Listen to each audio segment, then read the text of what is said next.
안녕하세요. 사랑하는 나그네교회 교회 여러분, 그리고 하나님의 말씀을 같이 즐거움으로 읽어가는 그리스도 안의 형제 자매된 교회 여러분, 오늘 우리가 읽을 말씀은 말라기 4장입니다.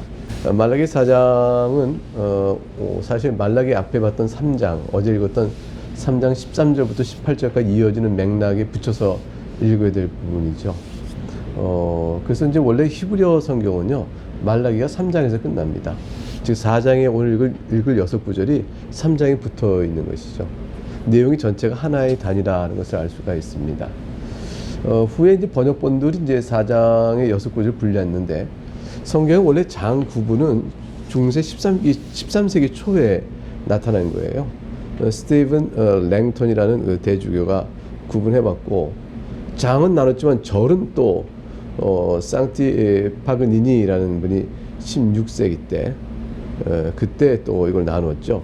지금 우리가 알고 있는 영어 성경에 기초로 한 장절의 구별은 1551년 1557년 윌리엄 휘팅햄에 만든 것이고, 이게 이제 제네바, 우리가 알고 있는 칼빈이 사역했던 제네바 도시의 성경에 채택됨으로 해서 모든 영어 성경에 쓰이게 됐고, 다른 언어들도 이걸 따르게 돼서 우리도 아는 이런 장절이 나눠지게 된 것입니다. 어쨌건 4장 1절은 3장 18절부터 이어서 한 절만 이어서 보게 되면 좀 더 문맥이 확실하죠. 3장 18절에 그때 너희가 돌아와서 의인과 악인을 분별하고 하나님을 섬기는 자와 섬기지 아니한 자를 분별하리라. 이 분별이 어떻게 나타날까요? 악인은 심판을 당할 것이고 의인은 구원을 받을 것으로 나타나게 되어집니다. 4장 1절에 그 악인이 받을 심판의 내용을 바로 이어서 설명하는 겁니다. 4장 1절, 용광로 불같은 날이 이르리니 교만한 자와 악을 행하는 자는 다 지푸라기 같을 것이라. 그 이르는 날에 그들을 살라 그 뿌리와 가지를 남기지 아니할 것이로되.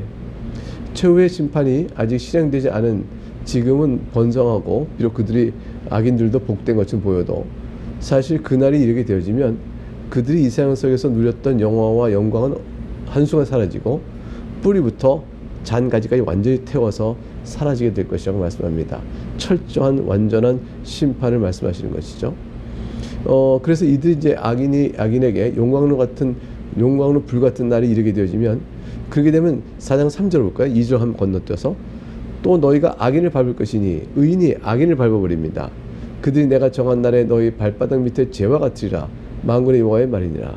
그 악인은 이 땅에 사는 동안 의인을 이기고 그들이 의인을 누르고 있는 것 같지만, 그날이 이르게 되면 악인들 철저히 심판을 받게 되어지고 의인의 발에 저희들이 놓이게 되어지는 그런 일이 있을 것이라고 말씀하시죠. 반면에 그 의인에게는 어떤 일이 있을까요? 4장 2절이 그걸 설명합니다. 내 이름을 경외하는 너희에게는 공의로운 해가 떠올라서 치료하는 광선을 비추리니 너희가 나가서 외양간에서 나온 송아지같이 뛰리라. 해가 떠올라서 빛을 쫙 비추게 될 것입니다. 그러면 어떻게 되죠? 거짓과 어둠은 물러나게 되고 진실과 빛으로 가득 차게 되는 것을 의미하죠. 그래서 그리스도는 초대교회 때부터 의의 태양이라고 일컬어졌어요.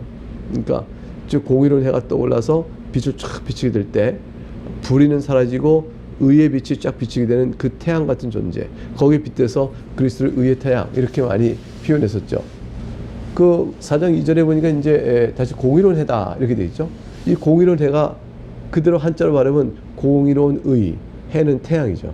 그렇게 연결된 겁니다.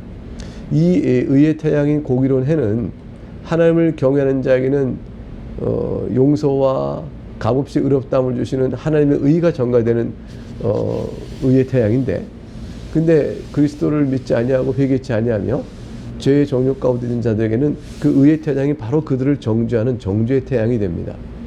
따라서 공의로운 해는 믿는 자에게는 그리스도의 의가 덧입혀져서 의로움 받는, 값없이 용서함 받는 그러한 해가 되고 하나님의 의가 되는 거죠. 이게 이제 로마서에서 우리가 하나님 의가 율법 외에 한 의가 나타났으니까 하나님 의가 나타났다. 예수 그리스도 믿는 자에게 주시는 하나님의 의다 그랬는데, 그 의가 이제 공의로운 해로 우리에게는 주어지고, 그리고 이제 하나님을 경외하지 않고 악인들에게는 그들의 죄악을 심판하는 정죄의 태양이 될 것입니다. 또한 이제 치료하는 광선이 비추게 된다 이렇게 돼 있죠. 4장 2절에 너희가 나가서 외양간에서 따온 송아지같이 뛰리라. 치료하는 광선이 비추기 때문이라 되어 있어요. 이 땅에 사는 동안에 모든 슬픔과 고통과 아픔과 탄식과 억울함과 질병과 분리와 나눔과 시기와 질투와 사기, 전쟁, 그 어떤 것이든 다 사라지고 말이죠. 오직 평강이 찾아오는, 그래서 상처 입은 자들이, 이런 어려움 때문에 고통받았던 자들에게 참된 위로와 안식이 주어지는 그 치료의 사건, 그것이 어떻게 이루어집니까? 예수 그리스도로 말미암아 이루어진다는 것을 오늘 본문이 말씀하고 있는 것이죠. 그래서 그 은혜를 입은 자들이 외양간에서 나온 송아지 같이 뛰리라 했어요. 해방과 기쁨으로 가득 차게 될 것이고, 새로운 생기를 듬뿍 받아서 뛰어놀게 될 것이며, 전에는 눅눅한 외양간에 갇혀 있었다면 이제는 넓은 평원에서 마음껏 뛰어도는 그 송아지 같이 될 것이라, 이렇게 말합니다. 억눌리고 죄된 세력 때문에 눌리고 상처받는 영혼이 예수 그리스도로 말미암아 구원을 받고 평강과 안식을 누리면서 우리를 구원케 하신 하나님의 영광을 찬송하고, 온 세상에서 주님의 이름이 높임받는 또 그리스도의 통치가 온전히 이루어지는 소망의 나라, 그 하나님 나라의 통치가 완전히 이루어지는 기쁨의 때를 맞이하게 될 것이라고 말씀합니다. 4절에 가게 되면 너희는 내가 호렙에서 온 이스라엘을 위하여 내 종 모세에게 명령한 법 곧 율례와 법도를 기억하라 그랬습니다. 5절에 보라 여호와의 크고 두려운 날이 이르기 전에 내가 선지자 엘리야를 너에게 보내리니. 자, 이러한 내용이, 즉 공의로운 해가 떠올라서 이렇게 정말 치유하는 광선에 비치는 일이 있기 전에 어떤 일이 먼저 있을 것일까? 악인에게는 5절에 보듯이 보라 여호와의 크고 두려운 날이 임하는 것이죠. 그러나 의인에게는 이 날이야말로 소망의 날이요 기다렸던 예수 재림의 그 하나님 나라의 완성의 때를 바라보는 겁니다. 이 일이 있기 전에 선지자 엘리야를 너에게 보낸다고 했습니다. 하나님의 약속이죠. 선지자 엘리야를 보내리라. 누구를 말하는 것일까요? 그런 3장 1절에서 우리가 이미 살펴봤습니다. 3장 1절에 보게 되면 만군의 여호와가 이르노라 보라 내가 내 사자를 보내리니 그가 내 앞에서 길을 준비할 것이요 또 너희가 구하는 바 주가 갑자기 그의 성전에 임하시리니 곧 너희가 사모하는 바 언약의 사자가 임하실 것이라. 여기서 언약의 사자가 임할 것이라, 언약의 사자는 갑자기 임할 주님이시요 또 성전에 임하시는 바로 그분이시요 그분이 또 주님이시니까 이것은 바로 하나님이심을 알 수 있어요. 하나님께서 우리를 찾아오시는 언약의 사자, 그는 누구실까요? 하나님 아들로서 이 땅에 우리를 구원하러 오시는 예수 그리스도이시죠. 그러면 5절에서 내가 선지자 엘리야를 너에게 보내리라 했더니 그 선지자 엘리야는 누굴까요? 주님 앞에서 주의 오시는 길을 예비하는 사자를 말합니다. 다름 아니라 세례 요한이죠. 이것은 이사야 40장 3절에서도 예언이 되어 있었습니다. 외치는 자의 소리여 이르되 너희는 광야에서 여호와의 길을 예비하라. 사막에서 우리 하나님의 대로를 평탄케 하라. 세례 요한은 자신의 사역을 설명하면서 요한복음 1장 23절에 아예 그렇게 직접 외쳤죠. 나는 선지자 이사야 말과 같이 주의 길을 곧게 하라고 광야에서 외치는 자의 소리로다 하니라.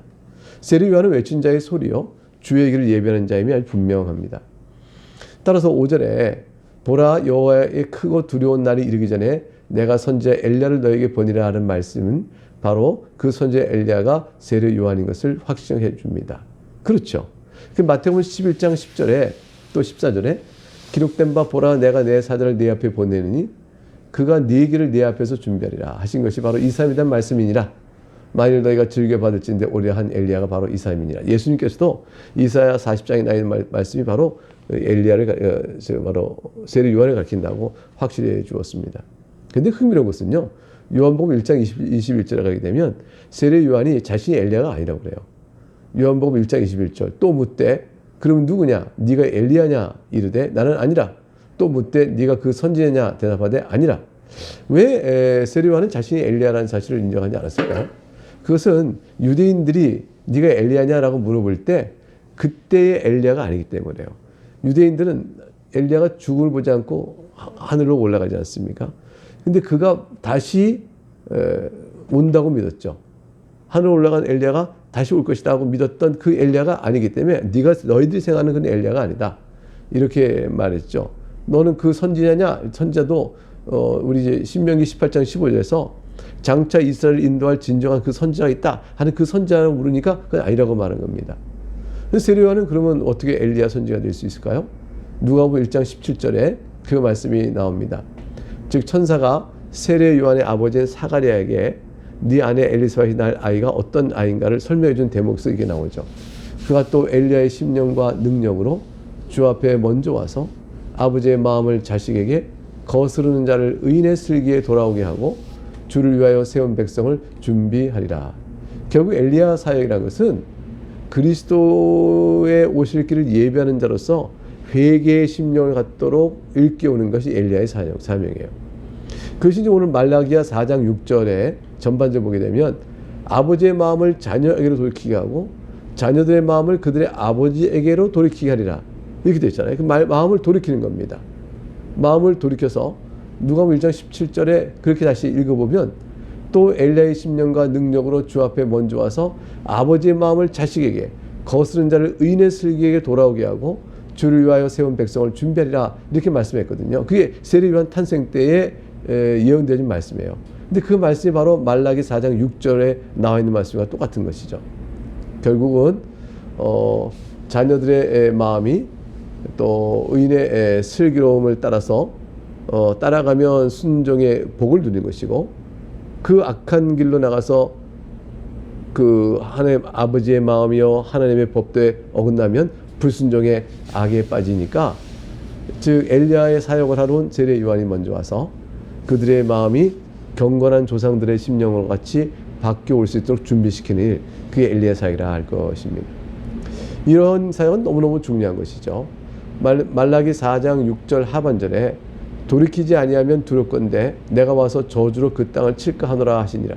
결국 이제 회개치 아니하면 결국은 저들은 불경건한 자에 당하는 악인의 멸망의 심판에 당할 수밖에 없는 것이죠. 초림 때, 예수님 초림 때에 엘리야 사역이 있었던 것처럼, 즉 세례 요한을 통해서 말이죠. 예수님 재림 때에도 엘리야 사역이 또한 있습니다. 그건 어떨까요? 어떤 인물로 엘리야 사역을 하는 누가 있다, 세례 요한 같은 사역하는 자가 누가 있다, 이렇게 말하기는 분명치 않습니다. 그러나 세례 요한으로 구체화됐던 엘리야 사역이 예수님 재림 때에도 역시 같은 사역을 해나가면 그 자가 바로 엘리야 사역을 하는 거라 볼 수가 있습니다. 예, 근데 이제 말라기서 4장 4절 너희는 내가 호렙에서 온 이스라엘 위하여 내 종 모세에게 명령한 법 곧 율례와 법들을 기억하라. 이걸 기억하게 하는 것. 이걸 기억하고 이것을 지키게 하는 것. 그것이 바로 엘리야 사역이죠. 세례 요한이 그것을 했던 겁니다. 근데 마태복음 17장 11, 12절에 엘리야가 이미 왔을 때 사람들이 알지 못하고 임의로 대우하였도다. 인자도 이와 같이 저들에게 고난을 받으리라 그랬습니다. 그러니까 엘리야 사역은 계속 외쳐지고 있는 것이죠. 지금도 하나님의 법도를 가르치고 선포하고 또 우리가 하나님의 말씀대로 돌이켜야 한다라고 외쳤던 많은 분들이 사실은 주의 재림 때에 가까울 때 그 사역들이 엘리야의 사역을 하는 것이라 할 수 있습니다. 지금 우리가 이렇게 말씀을 보고 또 우리 마음을 주 앞에 나오도 심령을 준비시키고 이러한 모든 일들이 다 그와 같은 것이라 볼 수가 있죠.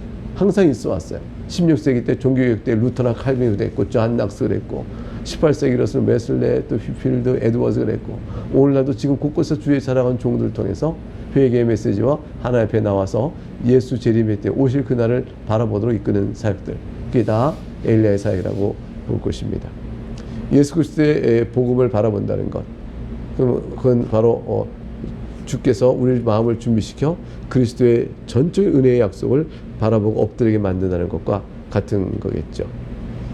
예, 여러 사랑하는 여러분, 오늘 우리는 엘리야 사역을 나름대로 이 모양 저 모양 하고 있다고 볼 수 있습니다. 교회는 세상의 빛이요 또 복음의 증인자로서 나름대로 이 세상 속에서 엘리야 사역을 또 감당하는 걸 볼 수 있겠죠. 2022년 1월 1일부터 다시 영상으로 만나 뵙도록 하겠습니다. 감사합니다.